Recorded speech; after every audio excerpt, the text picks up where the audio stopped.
सामान्य लोगों को भी भगवान मिले हैं निर्मलता के कारण, मन की पवित्रता के कारण। ये हमारे राधे श्याम शिवपुरी से आए हैं, मध्य प्रदेश में है शिवपुरी, और उत्तर प्रदेश में है झांसी, है ना। झांसी और शिवपुरी के बीच में करहरा एक जगह है, करहरा। और उस गांव से गली से अंदर निकलो तो रास्ते में बिहारी जी का मंदिर है। प्रामाणिक बात बता रहा हूं, बिहारी जी का मंदिर अभी भी है। और बिहारी जी के मंदिर के ठीक बगल में एक मकान है जो जीर्ण हो गया है। एक महात्मा ने महंत जी से पूछा कि इसकी कथा क्या है, तो उन्होंने अपनी पीढ़ियों पहले वाली बात बताई। ये बात उन दिनों की है जब बिहारी जी के महंत थे श्री रज्जबदास जी महाराज।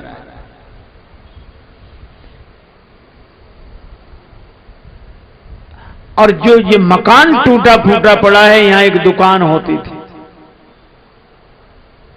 यहां रहती थी एक गहोई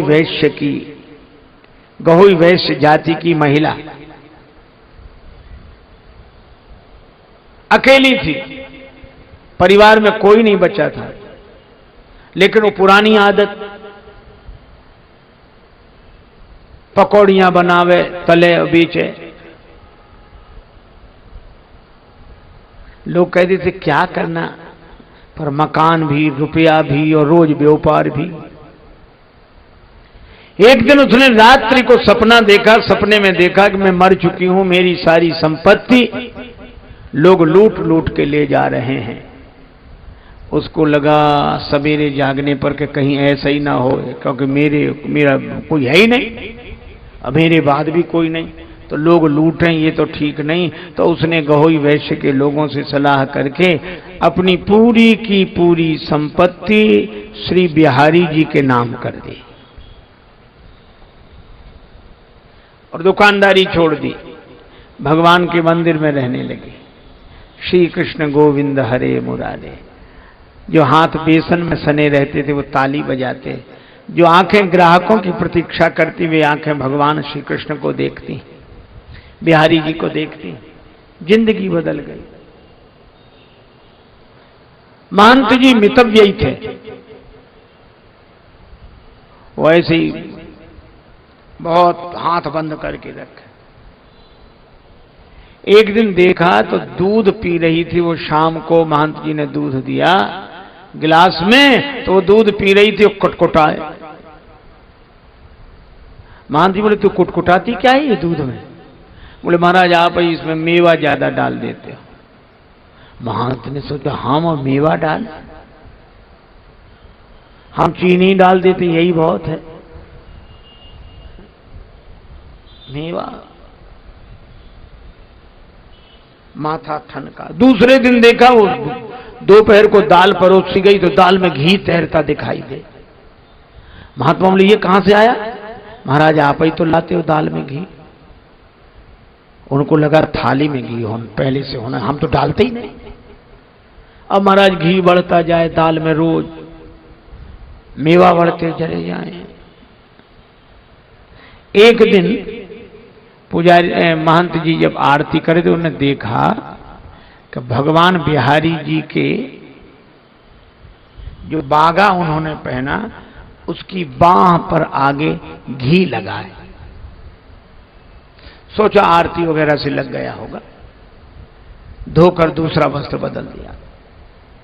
लेकिन दूसरे दिन देखा भगवान के दोनों कर कमल घी में सने। अरे इनके हाथ में घी कैसे लगा? अब समझ गए। उस देवी को सब भक्तिन बोलते थे, मंदिर में रह रही थी। महात्मा ने कहा ये भक्तिन को यही देते हैं घी भर भर के। तो उन्होंने भगवान से प्रार्थना की महंत जी ने कि द्वापर के छलिया अबलों तेरी, यह छैल पने की छछोरी न छुटी।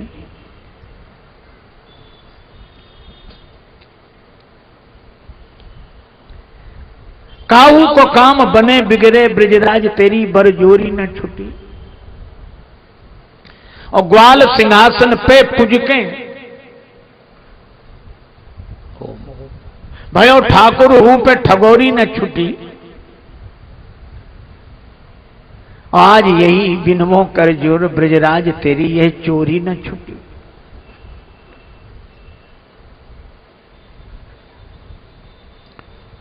तुम्हारी ये चोरी की आदत गई नहीं। अरे मैं इसलिए थोड़ा ही करता हूं कि किसी को न दूं, लेकिन चीज रहेगी तो मौके पर काम आएगी, महात्मा आएंगे, जमात आएगी, खिलाएंगे पिलाएंगे। अब रोज खर्च कर लो तो इसलिए मैं करता, इसलिए आप ऐसा ना करो।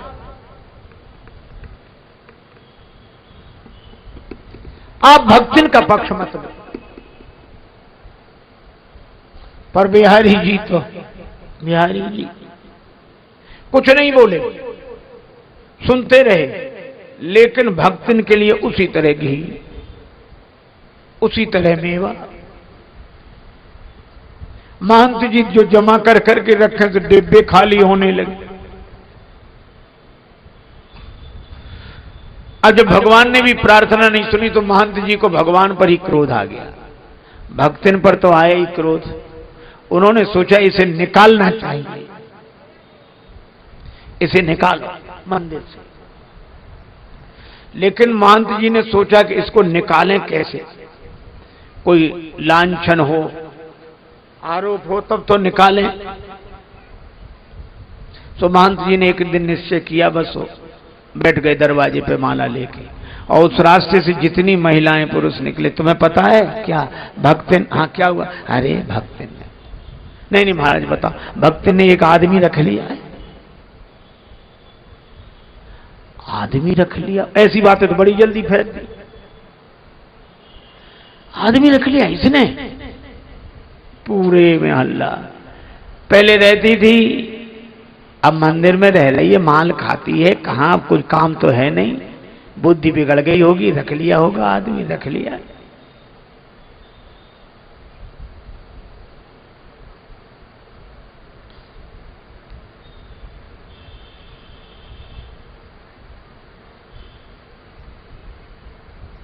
पूरे गांव में चर्चा हो गई। अब भक्तिन जहां से निकले तो औरतें देख के मुस्कुराएं और थूकें। क्या? हाँ, हमसे क्या पूछते हो? पूछो, तुमने आदमी रख लिया है कोई और उससे तुम्हारे नाजायज संबंध है? आप तो कांप गई, हे भगवान। कौन कह रहा था? महंत जी। और महंत जी के नाम से जो चर्चा हुई, बड़े परेशान। तो उस दिन भक्तिन मंदिर नहीं गई, उस दिन भक्तिन मंदिर नहीं गई, सीधे अपने गहोई समाज के वैश्यों के घर गई। कहा मैंने जो बिहारी जी को सौंप दिया है धन संपत्ति, मैं वापस नहीं चाहती, लेकिन महंत जी मुझे कलंक लगा रहे हैं, आप लोग पंचायत करके मुझे निष्कलंक बनाओ, मैं अपना भीख मांगकर गुजर कर लूंगी, मंदिर में नहीं रहूंगी।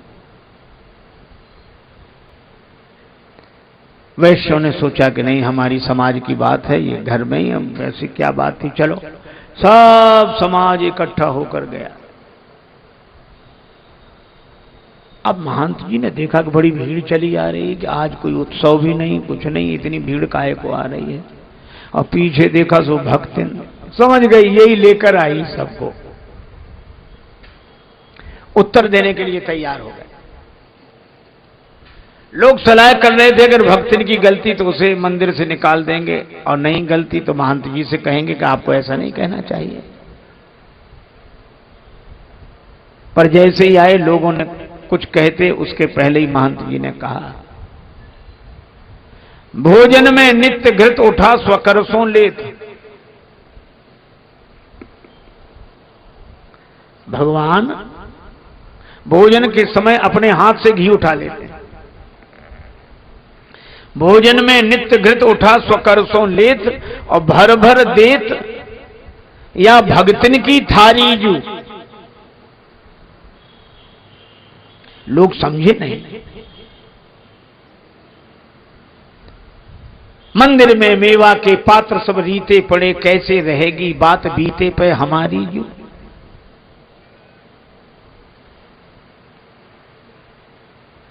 भोजन में घी उठा उठा के इसकी थाली में परस देते हैं। मेवा मिष्ठान, मेवा के सब पात्र रीते पड़े हैं।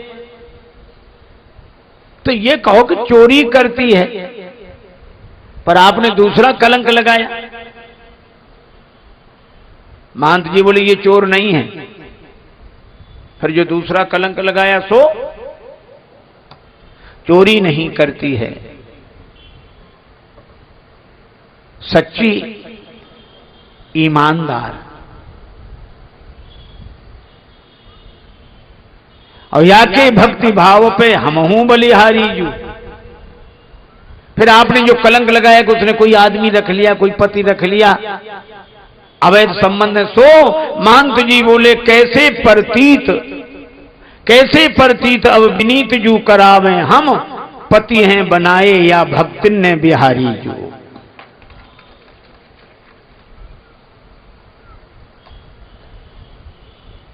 इसने बिहारी जी को अपने बस में कर लिया, वही इसके पीछे पीछे लगे फिरते। तो हम क्या गलत कह रहे हैं? बिहारी जी हमारी सुनते नहीं, उन्हीं से पूछो। उन्होंने तो जिंदगी भर गोपियां तारी हैं, सो इस गोपी को का सहयोग करने लगे। लोग आए थे, भक्तिन देव निकाल, पर ठगे गए यही ठौर पे भयो और ही हाल। सबके आंखों में आंसू थे। उन्होंने कहा कि बाबा अब भक्तिन की चिंता आप न करें। हमारे इतने परिवार हैं, ये जिस परिवार में पहुंच जाएगी वहां के लोग इसे भोजन करा के अपने को धन्य मानेंगे। जिसका भगवान से नाता हो। ये झूठा कलंक ही सही, नारो सजनी अनमनी भरो न नीर ससंक, और बड़े भाग नंदलाल संग झूठो ही लगत कलंक। ठीक है महाराज प्रणाम। भक्तिन बोली अब मैं नहीं जाऊंगी, यहीं हूं। दोपहर को भोजन के लिए महंत जी आए लेकर, मना कर दिया, मेरा स्वास्थ्य ठीक नहीं भोजन। हाँ काहे को करेगी हमारा भोजन, कल से तो तेरा सेठों के यहां, बड़े बड़े सेठों के यहां निमंत्रण है। शाम को दूध लेकर आए, नहीं पिया।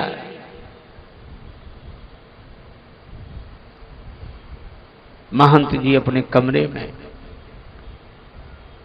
रात्रि के समय नींद नहीं आई, भक्तिन रोती रही।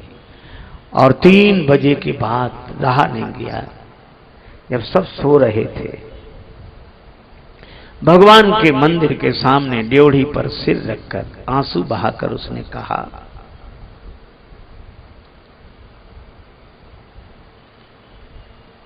नाथ को नाम कियो बदनाम, मुझे बदनामी देते, संसार के किसी आदमी का नाम लगाते।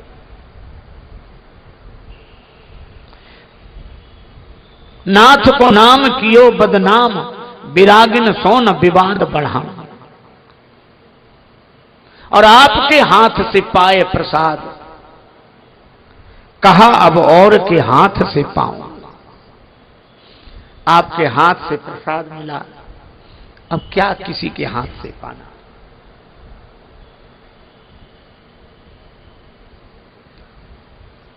ऐसा कहकर भक्तिन ने जैसे ही अपना सिर रखा, अचानक बड़ा तीव्र प्रकाश हुआ। गड़गड़ाहट के साथ मंदिर के पट खुल गए, सभी लोग जागे, क्या हुआ क्या हुआ। महंत जी भी रोते रोते, सब लोग, सबने देखा भक्तन के प्राण बिहारी जी के चरणों में लीन हो गए थे।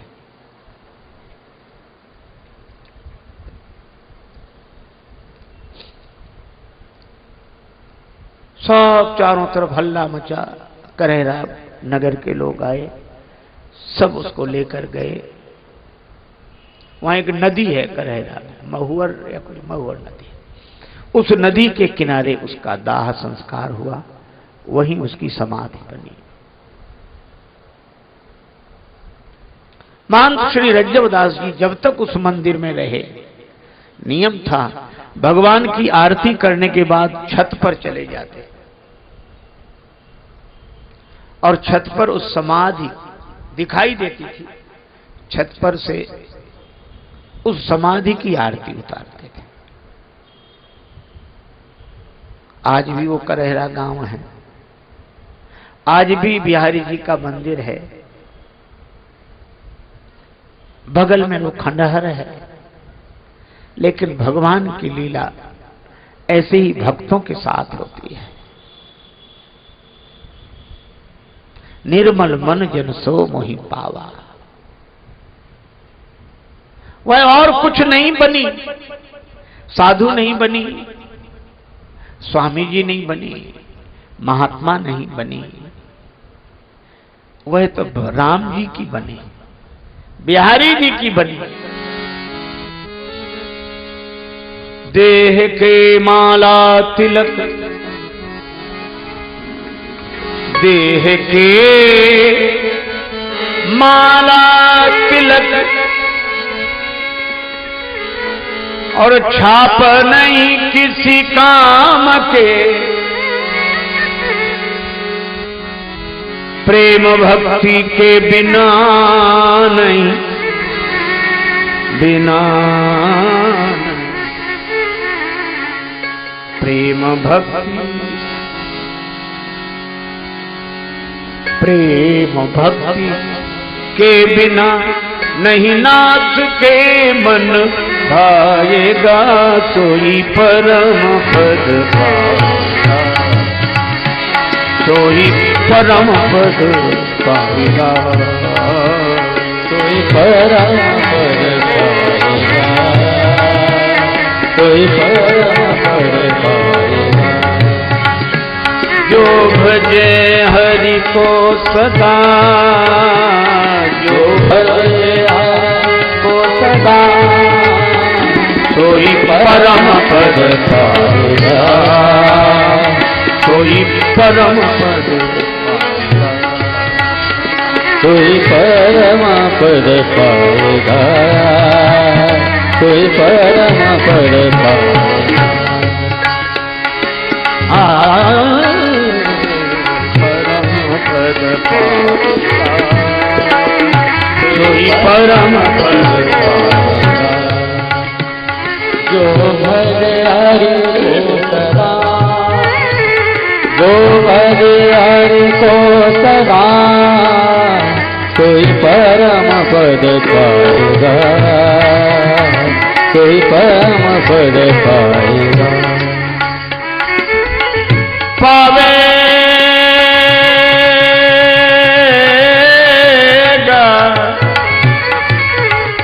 पावेगा, पावेगा, कोई परम पद पाएगा, कोई परम पद पाएगा, कोई परम पद पाएगा, कोई परम पद पाएगा। परम पद पाएगा, कोई परम पद पाएगा।